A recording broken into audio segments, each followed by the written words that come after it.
dying anyway. So to get it out of my system, I put Spider-Man in that last issue of Amazing and featured him on the cover. And forgot about him. A month later, the sales figures came in, and my idiot publisher came running into my office. Stan, you remember that Spider-Man character that we both liked so much? He said, let's make a series of them. And that's how Spidey was born. So you're never too late to have a $1 million idea. Never. Never. Thank you, Stan. Okay. Next up. Okay, it's such an honor to meet you, Stan. Spider-Man is my favorite character of all time. So, what was the best story of Spider-Man you've ever created? Oh, I have no idea. That is for the world to say. I'm too humble to say what my best is. Mostly because I can't remember them all. Well, but I loved them all. I loved the first one because it established everything. And I loved the one where he quit being Spider-Man. Yeah, it's my favorite. I forget why I had him quit. Something happened to me. Oh, and I loved when he met Mary Jane. There was one panel when he first met Mary Jane. He had been avoiding her for issue after issue because his aunt had been saying, the woman next door has a son or a daughter or a niece or something who is such a nice girl, you ought to meet her. Now, no teenager wants to meet a nice girl. They want the exact opposite. Anyway, so I kept avoiding her. And finally, in this one story, I don't remember which it was, in the last panel, I opened the door, and there she is standing there, looking as gorgeous as John Romita can possibly draw her. And the dialogue balloon, the balloon I gave her is, face it, Tiger, you hit the jackpot. Oh, I love that panel. I forgot what the question was, but I love the panel. Thank you. So, Just alright, so we've all been talking about your favorite, but what's your least favorite Marvel character? what's your least favorite Least Marvel? favorite Marvel character. You know, I really don't have one. I love them all. I'm not so dumb. No, I really do. The character that I think is most misunderstood is Dr. Doom. Everybody thinks of him as an arch villain, but to me, he isn't even a criminal. I want you to think about this. What does Dr. Doom want? He wants to rule the world. I don't think that's a crime. You could walk up to a policeman in the street and you could say, "Officer, I'd like to rule the world." He can't arrest you. If you want to rule the world, then if that's what you want to do, more power to you. So Dr. Doom isn't really a villain, and people think he is, and I resent it. There's nothing I can do about it. And I forgot what the question was, and I'm sure I didn't answer it. Now everybody's mad at me. Thanks anyway. Hi, Stan. I have to do that when I don't know the answer. I have to go on another track. Hi there. How are you doing? I don't know. That's for you to decide. I think I'm doing great, but I might be kidding myself. You're doing marvelous, Stan. Attaboy.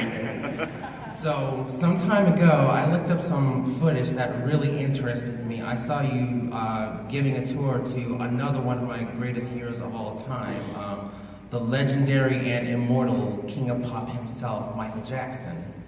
And I wanted to know, what was it like, you know, to meet him and spend time with him at the time?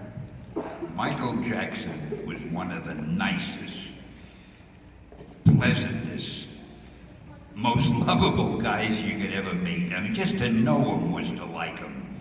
And he didn't have a malicious bone in his body. This man was like all good. And all he wanted to do was entertain people and make them happy. And I treasured my friendship with him. I remember the first time, one day, he came to my house, and he had his little baby with him. What was his son's name? I forget. Prince Michael? Yeah, Prince Michael, maybe that's the one. And my wife opened the door, And he took Prince Michael and put him in her arms. He said, "Would you take care of him for a while I talk to Stan?" So all of a sudden she had Prince Michael for a half hour while he went in the other room and we talked. I don't remember what about, but I'm sure it was something very intelligent. And then he took the baby and went home. But he was the most honest, nicest guy who only wanted to make people happy. He just wanted to entertain people. As you can tell, I was very fond of the guy. Thank you very much, Stan. Going back to your favorite character, who's your favorite DC character and why? Who's your favorite DC character and why? I heard that. We're waiting, Stan. I gotta tell you about DC. We originally were called, I think, Atlas Comics. And when Marvel started getting so popular, I said, we gotta change our name. We need a name that's better than Atlas. And I came up with the name Marvel. Because I like advertising and I like catchphrases like Excelsior. And I thought a name like Marvel, we could have slogans, "Make mine Marvel," "Welcome to the Marvel Age of Comics," and all that kind of stuff. Well, after a while, the geniuses at DC, which was then called National Comics, they probably said, well, if Stan is going to change the name of his company, we're going to change our name. So they took National Comics, which to me was a good name. They dropped the name and they came up with DC. We were Marvel and they were DC. I mean, I don't know what got into them. If they had a contest for the worst name a superhero company could have, it would be DC. And you're asking me to tell you about their characters? I can't even get past their name.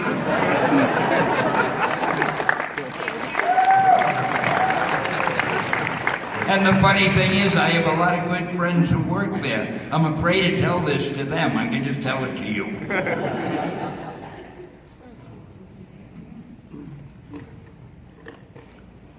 Go ahead. Where do I look? What? What's the very first superhero you ever made? You gotta tell me. Very first superhero you ever made.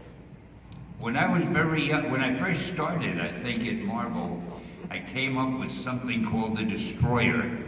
I have no idea who the Destroyer was or what he did or what he destroyed, but I remember that was a name I made up. And I think we must have done a strip. But all I can tell you about is the name. I don't remember him, and he obviously wasn't that great because they're not making movies of him right now. Or maybe we ought to bring the name. You know, it's a good name, the Destroyer. Oh God, I hope nobody from DC is listening. I'll work on that. You want to say thank you? Thank you. You're welcome. Did you say that? He did. You're welcome. I don't know where to look. I mean, the voice comes from there, and you're looking there, and I can't see anything there. It's all blackness. You know how to torture a man. You make it so fun. Yes, go ahead. Family, it's really like something to be here, standing here, and asking you like a question. So. Oh, like a what? It's very fun to be here asking you a question.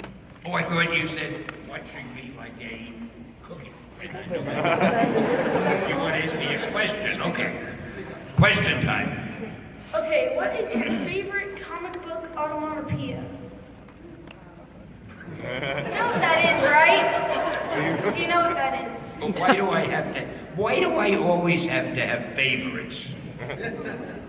Onomatopoeia. Because you're famous enough to have to, you know, express your feelings.